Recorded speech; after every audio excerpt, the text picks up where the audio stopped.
falar do itinerário formativo da área de linguagens e suas tecnologias, #Se Liga na Mídia. Vamos apresentar a unidade curricular 4, Linguagens, Câmera e Ação. Para dar início, temos o nome dos envolvidos no novo ensino médio, o nosso dirigente Haroldo, a supervisora Josiana, a coordenadora de equipe curricular Gláucia e nós, PECs, que iremos apresentar hoje, Guilherme, PEC de Educação Física, Luciano, PEC de Arte e eu, Marcela, PEC de Língua Estrangeira Moderna. Neste aprofundamento, os estudantes produzirão narrativas para jogos, projetos audiovisuais, praticarão movimentos corporais diversos e utilizarão aplicativos e programas para criar e recriar conteúdos midiáticos, desenvolvendo a colaboração, a criatividade, o pensamento crítico e o senso estético. A apresentação da unidade curricular 4 traz algumas questões que orientam o percurso de aprendizagem dos estudantes. Como usar as redes como espaços de compartilhamento de adaptações e criações artístico-literárias? Como analisar as narrativas de jogos e suas relações com outras artes? Quais as etapas de produção de um projeto audiovisual? De que forma a dança é apresentada no cinema e outras produções audiovisuais? Como ressignificamos a dança em nossos projetos autorais e meios digitais? Como desenvolver projetos pessoais no campo audiovisual, utilizando diferentes práticas de linguagens e recursos tecnológicos? Então aí estão algumas questões que vão nortear o trabalho desta UC. Temos habilidades em comum, que aparecem aí na tela para vocês, e eixos estruturantes, que são investigação científica, processos criativos, mediação e intervenção sociocultural e empreendedorismo, os quais aparecerão em cada uma das atividades propostas. Mas como acontece a integração dos componentes desta unidade curricular? Os componentes promovem apreciações e análises de narrativas presentes em produções diversas, tais como na literatura, nos jogos eletrônicos digitais, no cinema e na dança. A experimentação e a vivência em práticas de produções audiovisuais e literárias estão presentes em todos os percursos de aprendizagem. Aí nós temos o quadro integrador, com cada um dos 4 componentes desta unidade curricular e as 5 atividades propostas. Os componentes são: componente 1, adaptações literárias na rede; componente 2, narrativas nos jogos eletrônicos; componente 3, prática corporal no universo audiovisual; e componente 4, projeto cinematográfico.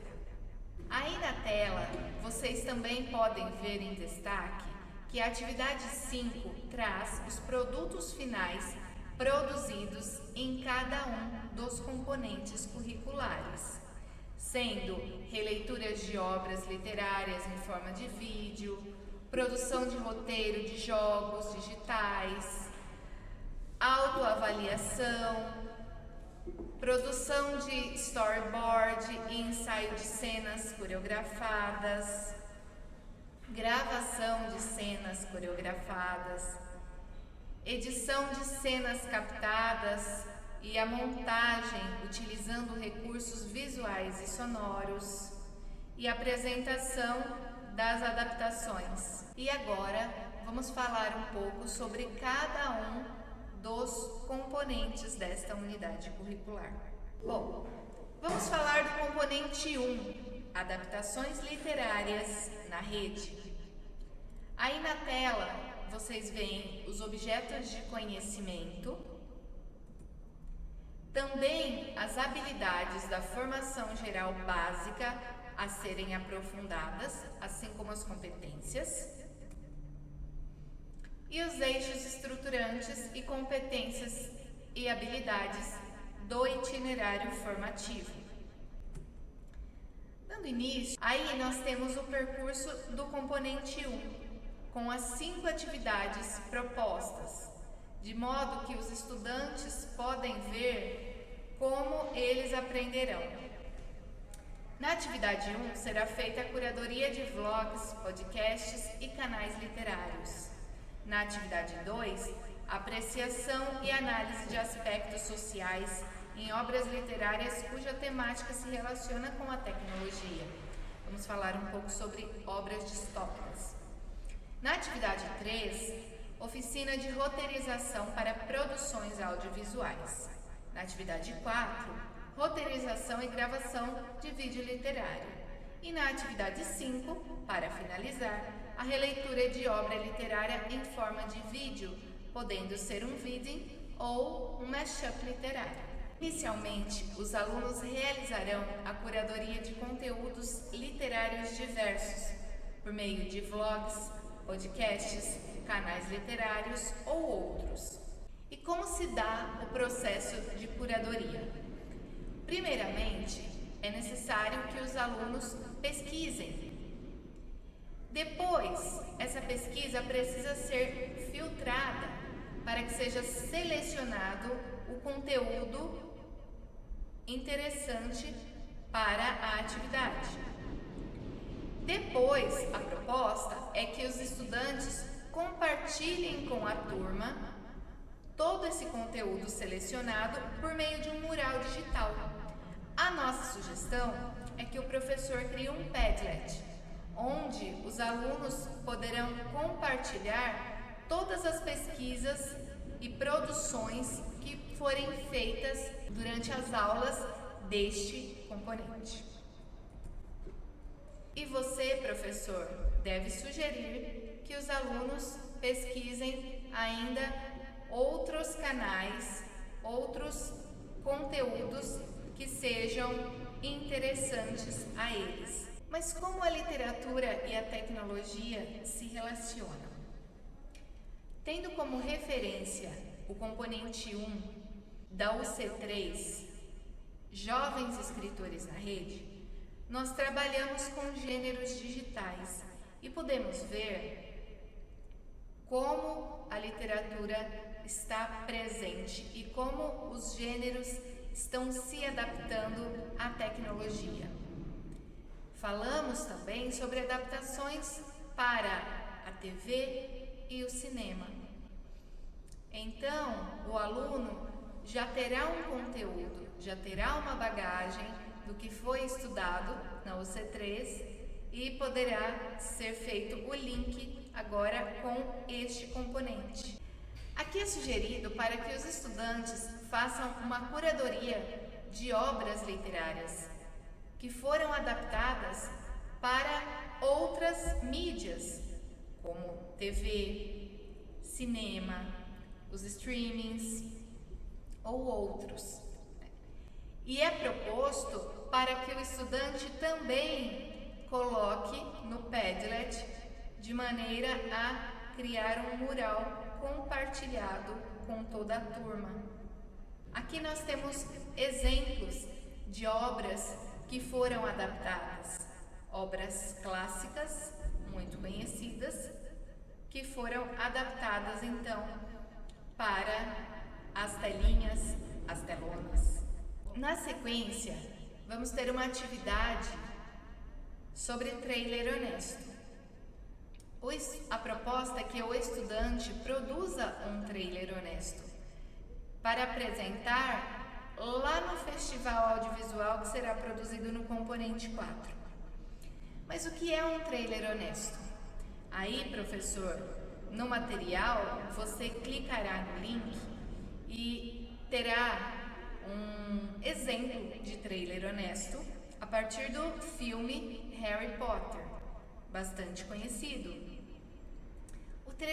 O trailer honesto traz como uma de suas características principais o humor, onde ele enfatiza cenas e ridiculariza muitas vezes características escrachadas de personagens. Na sequência, falaremos sobre clássicos da literatura distópica. Mas o que é a literatura distópica? O que é distopia? Distopia é o oposto de utopia. Se utopia é um mundo maravilhoso, onde tudo é perfeito, na distopia acontece o contrário. Nós temos a representação de uma realidade ou uma sociedade onde as coisas são ruins, uma sociedade opressora, uma sociedade aterrorizante. O termo distopia, veja aí, acaba por caracterizar um gênero artístico que apresenta um imaginário sobre o futuro, em que este é um lugar de opressão e violência, geralmente sob regimes políticos totalitários. Nós temos vários filmes e livros em que as histórias acontecem em realidades distópicas, especialmente dentro do gênero ficção científica. Essas obras, elas trazem um teor crítico a respeito do autoritarismo, de ditaduras, de liberdade e outras questões políticas e sociais. As distopias, geralmente, elas trazem sociedades controladas pelo Estado ou por outros meios extremos de opressão, que criam condições de vidas que muitas vezes são insuportáveis aos indivíduos que ali estão. Geralmente, eles trazem como base a realidade atual, idealizada em condições extremas no futuro. Como exemplos de obras da literatura distópica, nós temos 1984, de George Orwell, Admirável Mundo Novo, de Aldous Huxley, e A Máquina do Tempo, de H. Wells. Mas será que o nosso estudante compreendeu, de fato, o que é a literatura distópica? Então, para isso, é sugerido para que, pode ser em grupo, os estudantes elaborem um GIF ou um meme sobre a obra trabalhada, de maneira que ele também faça uma crítica do que foi visto e socialize essa análise também lá no Padlet, que foi criado desde a primeira atividade. A seguir, nós temos uma oficina de roteirização para produções audiovisuais, onde os alunos escreverão um roteiro para a produção de vídeo ou podcast, conforme for melhor para a sua realidade, professor. Mas qual é a importância de um roteiro? Como ele funciona no processo de criação de uma produção audiovisual? Isso precisa estar bem claro para os estudantes. Se não houver um roteiro bem estruturado, o nosso trabalho acaba por ser comprometido. Então, nós temos aí algumas etapas para que isso aconteça, para essa oficina. Primeiro, o desenvolvimento da ideia em grupos. A definição do público-alvo. Vamos trabalhar também com o argumento ou storyline, que seria o enredo principal, né? A sinopse do que vai acontecer. Depois, na próxima etapa, nós temos de fato a escrita do roteiro, definindo quem é o narrador, quem são as personagens, suas características, qual é o foco narrativo. Depois, na sequência, teremos o ensaio e a revisão, para enfim fazer a gravação e depois a pós-produção deste material. Como produto final, do componente 1, nós temos a proposta da produção de um vídeo ou de um mashup literário. Desta forma, os alunos podem utilizar todas as obras que foram vistas, trabalhadas nas aulas até o momento, para fazer uma releitura, criar um novo final, trazer como forma de intertextualidade entre a obra original e a criação que ele fará. Na proposta do vídeo, nós temos aí um exemplo. O que é um vídeo? O vídeo nada mais é do que juntar cenas, por exemplo, de um filme. Vamos pensar aí em um filme inspirado na literatura, uma adaptação. E então eu pego uma música e faço uma união. Pode ser entre os personagens principais. Aí no vídeo vocês vão ver que nós temos o personagem da Hermione e do Harry Potter. Nos filmes, eles não ficaram como o casal principal. Eles não ficam juntos. Mas na proposta de um vídeo de fã, né, de um vídeo, você pode unir casais que não existem na obra original. E aí eles trazem uma música do Ed Sheeran no final, né, percorrendo aí, né, todas essas cenas, mostrando como seria uma nova história, uma releitura daquele filme. E o aluno então pode escolher personagens dessas obras distópicas, por exemplo, que ele trabalhou até o momento, e criar novas realidades, remixando a músicas conhecidas também. E a proposta do mashup literário? O mashup literário é a construção de um texto a partir da mistura de obras. Então, geralmente nós temos uma obra clássica misturada a elementos da cultura popular.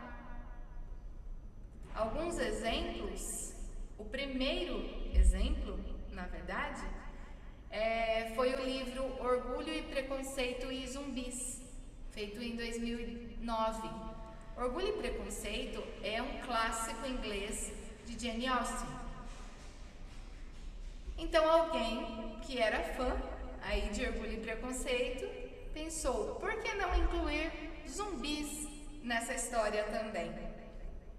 E fez tanto sucesso que foi até transformado em filme em 2016. Mas nós temos também alguns clássicos da literatura brasileira que tornaram-se mashup literários, como Dom Casmurro e os Discos Voadores, O Alienista Caçador de Vampiros, ambos fazendo referência a obras de Machado de Assis. Temos também A Escrava Isaura e o Vampiro, fazendo referência à obra de Bernardo Guimarães, e Senhora, a Bruxa, fazendo referência à obra de José de Alencar. Finalizadas essas produções, elas também poderão ser colocadas lá no Padlet da primeira atividade, mas também divulgadas no Festival Audiovisual. Desejamos boa sorte com os trabalhos aí na escola.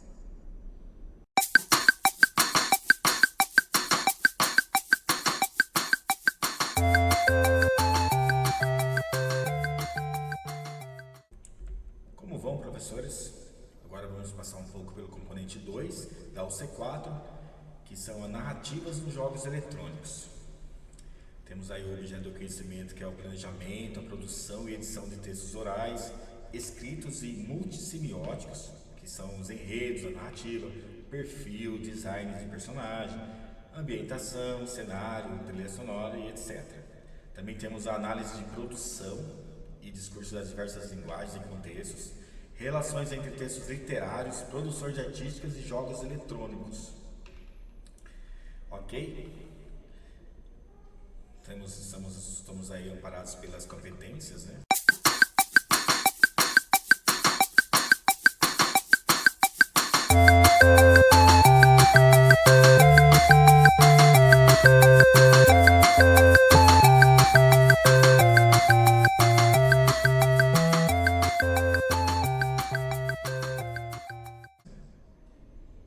E também pelas habilidades do currículo.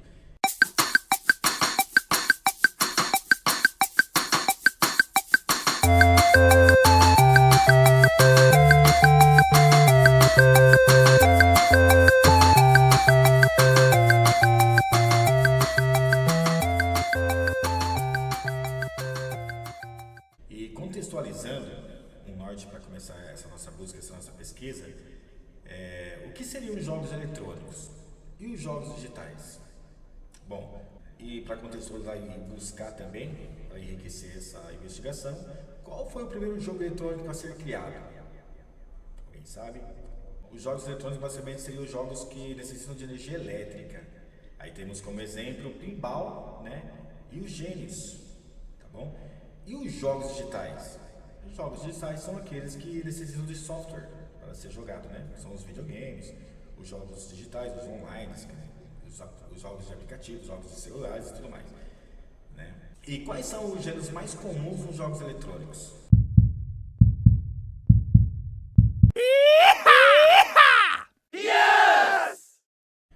Agora contextualizando literatura e jogos, para ter um norte de pesquisa. Qual é a relação da narrativa presente nos jogos com a literatura? Personagem, cenário, livros.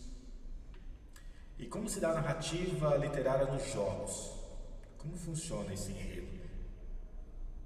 Todo esse processo. E a gente sabe que todo jogador busca um personagem que ele se identifica, né? O vilão, o mocinho, o guerreiro, né? O lutador e tudo mais. Mais uma sugestão de buscas aí, podemos pensar em artigos relacionados ao tema. Por exemplo, aqui, ó, numa pesquisa que eu fui investigar, encontrei um artigo muito legal na Veja, que se trata a seção dos livros inspirados em games, né? Muitos criadores de videogames e jogos estão se baseando na literatura, em textos literários, né? E nessa minha outra busca achei o inverso, o contrário aqui, ó, um artigo muito bacana, a importância dos jogos nas obras literárias. Por exemplo, o que acontece? Muitos jogadores que gostam de jogar, hoje tem muitas pessoas que gostam de videogames, né? Gostam de ficar jogando no celular, nos aplicativos. Ele descobre que aquele jogo tem uma origem literária, um texto, um livro literário. Aí a partir dali ele vai buscar e se sinta contagiado a ler o livro, né? Então tem relação à literatura com os jogos, e isso está crescendo, e é muito bacana esse artigo que eu li aqui, que eu fui buscar. E é legal para a gente seguir como norte aí essas pesquisas. E nessas buscas aí, nesses processos de investigação, temos aí um jogo muito bacana, né, de Agatha Christie, que é Hercule Poirot. Os primeiros casos e tal, em videogames, muito bacana. Temos também os Samurais, e também temos o Senhor dos Anéis, né, disponíveis em jogos, livros e até filme, né? Que bacana essa investigação.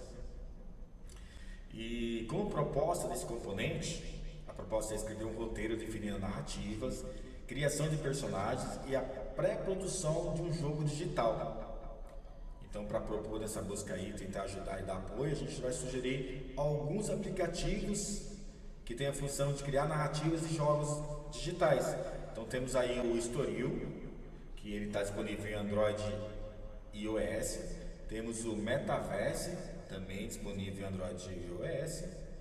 Mais um aqui, o ArtTaps, também em iOS e Android. E o Google Spotlight Stories, também disponível em iOS. Então temos aí uns mecanismos para que a gente possa seguir aí com o componente 2. Beleza, professores? Até a próxima!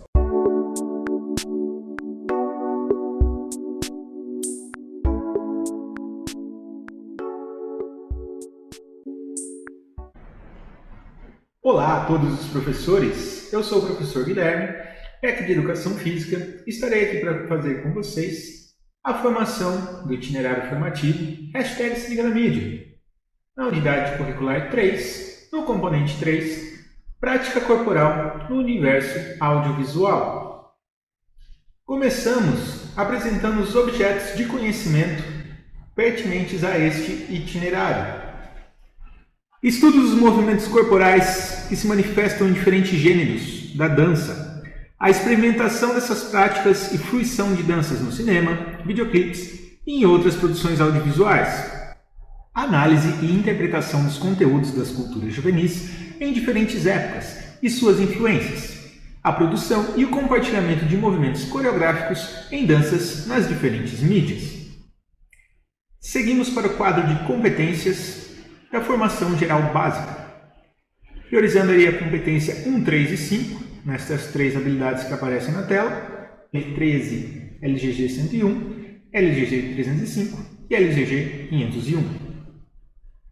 Também temos nos eixos estruturantes de itinerário formativo o destaque aos processos criativos. Na atividade 1, é sugerido trabalhar com o ritmo com os estudantes.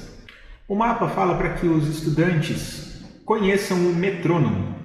O metrônomo é um dispositivo que emite um som ou uma pulsação visual em um ritmo constante e regular para ajudar os músicos a manter o tempo. É possível ajustar a velocidade do metrônomo para corresponder ao andamento desejado e é comumente usado em prática musical, ensaios e apresentações ao vivo. Uma sugestão de atividade que os professores podem realizar na sala de vocês. Um clapping game. Divide a turma em grupos e peça para que cada grupo criar uma sequência de palmas. Depois eles podem apresentar a sua sequência para o restante da turma e todos têm que tentar repeti-las. Se clap game seria mais ou menos um seu mestre mandou ritmado com as palmas. Na atividade 2, reconhecer o ritmo nos esportes. Temos 3 fotos aí que ilustram os esportes. Esportes cíclicos, esportes acíclicos e esportes mistos. Qual é o conceito desses 3 conteúdos? Nos esportes cíclicos, os movimentos são extremamente definidos, a sua origem e o seu término, o seu começo e o seu término. Por exemplo, na natação, a gente sabe exatamente quando começa e quando termina uma abraçada, começa e quando termina uma pernada. Já nos esportes acíclicos, como o caso da ginástica, são aqueles em que o movimento não é repetitivo e não segue um padrão cíclico, como na ginástica, levantamento de pesos, salto em altura e arremesso. Nos esportes mistos, nós temos uma foto aí do Oscar Schmidt para ilustrar. São esportes que combinam elementos cíclicos e acíclicos. São esportes como futebol, vôlei, tênis, basquete, entre outros. Se a gente parar para pensar no basquete, por que ele é um esporte misto? Se você está numa situação normal de jogo, você está correndo, saltando, arremessando, não existe um padrão de repetição de seus movimentos. Já quando você tem um lance livre, o movimento é sempre padrão. A gente sabe exatamente a hora que começa e exatamente a hora que termina o movimento do arremesso. Então, como ele mistura, ele combina os movimentos cíclicos e acíclicos durante a mesma partida, ele é considerado um esporte misto. Como sugestão de atividade, a gente pode pôr aí o futebol de duplas. Quem nunca fez aquele famoso futebol de casal, jogar de mão amarrada e perceber a diferença que tem entre o ritmo seu e do seu parceiro? Às vezes você é uma pessoa mais alta, seu parceiro é uma pessoa mais baixa, você é mais leve, seu parceiro é um pouco mais forte como eu. E isso causa uma diferença no seu ritmo de corrida, consequentemente uma diferença no jeito que você vai fazer a prática da sua atividade física ali do futebol. Os alunos podem sentir isso, essa diferença nessa atividade prática. Uma foto que ilustra perfeitamente a importância do ritmo dos esportes ilustra a tela no momento. O atleta Michael Phelps consegue ganhar a medalha de ouro com o tempo de 50 segundos e 58 centésimos. Um centésimo apenas à frente de Kavik, da Sérvia, onde o Michael Phelps, além da medalha de ouro, obteve o recorde olímpico e o Milorad Kavik, o recorde pessoal. Qual foi a grande análise dos entendidos na natação do porque esse 1 centésimo de segundo tirou a medalha de ouro do Kavik? Em determinado momento ele para dar uma respirada a mais que pelos técnicos, pelos especialistas, ele poderia ter segurado essa respirada, e essa atitude de dar essa respirada ele fez ele perder milésimos, milionésimos de segundos ali, suficiente para que o Michael Phelps conseguisse ganhar. Atividade 3, conhecer a importância da preparação física para a dança. Vamos pensar o seguinte, a dança é uma atividade física de grande movimento, de grande queima calórica.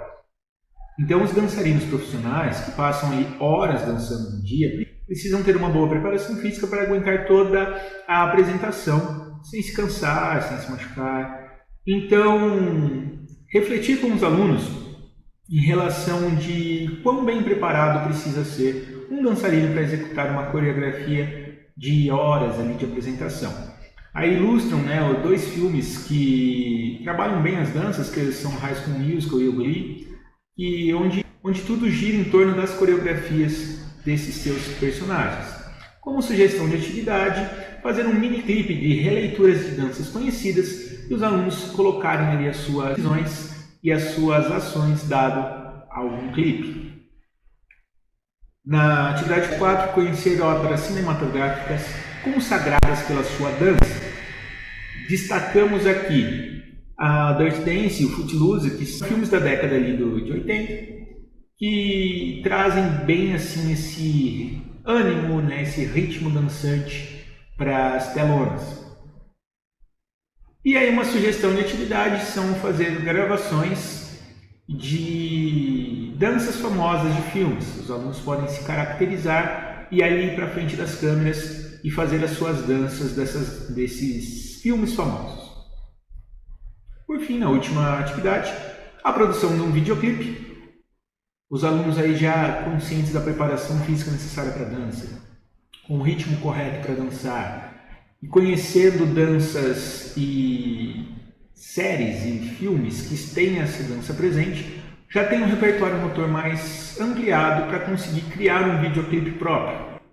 Então é isso, essas são as sugestões do componente 3. Lembrando que esse componente vai se enquadrar bem com o projeto 4, o projeto cinematográfico. Os professores podem fazer uma parceria desenvolvendo um trabalho em conjunto desses dois componentes. Muito obrigado e até a próxima!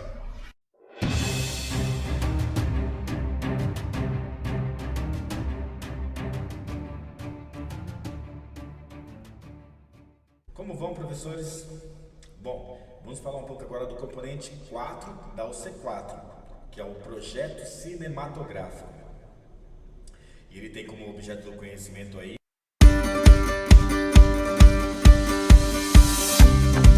os elementos da linguagem, pesquisa, análise, síntese e produção de roteiros e cenas, ok? E no final, uma produção. Estamos aí amparados pelas competências,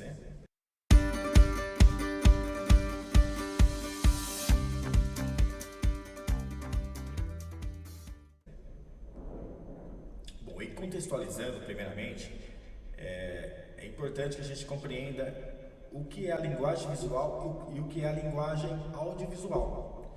E as linguagens visuais são a expressão de pensamento e da criatividade por meio de imagens, como pintura, desenho, gravura, escultura, fotografia. E a linguagem audiovisual são aquelas que utilizam tanto o som quanto a imagem, mas em movimento, como cinema, televisão, vídeo, novela. E como sugestão para esse componente aí, uma sugestão de roteiro de estudos, temos aí a cinematografia. Então é importante a gente compreender o que é cinema, aí uma busca, um norte para a pesquisa, e também entender o que é fotografia. E depois a fotografia dentro do cinema, ok? Bom,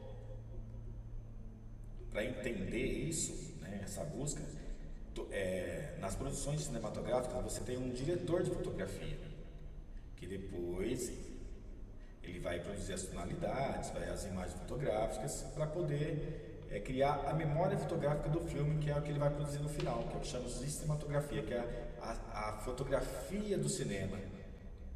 Entendeu? Bom, e como realizar a curadoria dos filmes? Como fazer essa busca?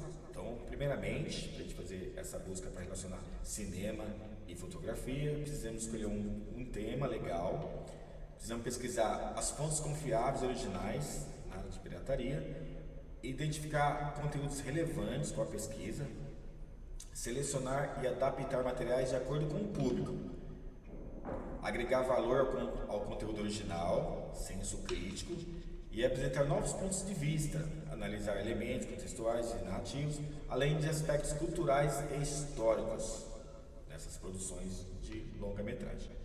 Bom, e os processos práticos? Então, são as análises de diferentes produções cinematográficas e a criação de materiais audiovisuais, que pode ser um curta, né?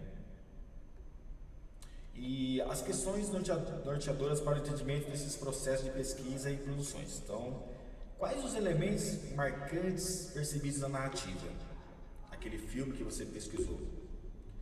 A caracterização dos personagens traz algum traço cultural? E o ambiente que se baseia essa narrativa, que se baseia esse filme, esse cinema, né? E quais os aspectos culturais ou sociais que podemos identificar no que a gente está assistindo, no que a gente buscou de investigação? E de que forma a trilha sonora contribui para a narrativa? Tem relação? Ela também carrega algum traço cultural? Tem relação? E temos aí as possibilidades para a gravação da resenha, que são o TikTok, o YouTube, o computador. E para saber mais, temos aí umas sugestões linkadas aí de pesquisa e passo a passo para... Temos aqui, ó, temos um passo a passo para a linguagem audiovisual, temos aqui o que se define o enquadramento, como se define isso, o passo a passo, uma ajuda, os movimentos de câmeras, técnicas de colocar a imagens em sequência. Também temos aí uma pesquisa muito bacana aqui, linkado aqui, que é a importância do som no cinema, né? Que contribui muito, e também os elementos sonoros. Ok? Então, é isso aí, professores. Bom trabalho a todos.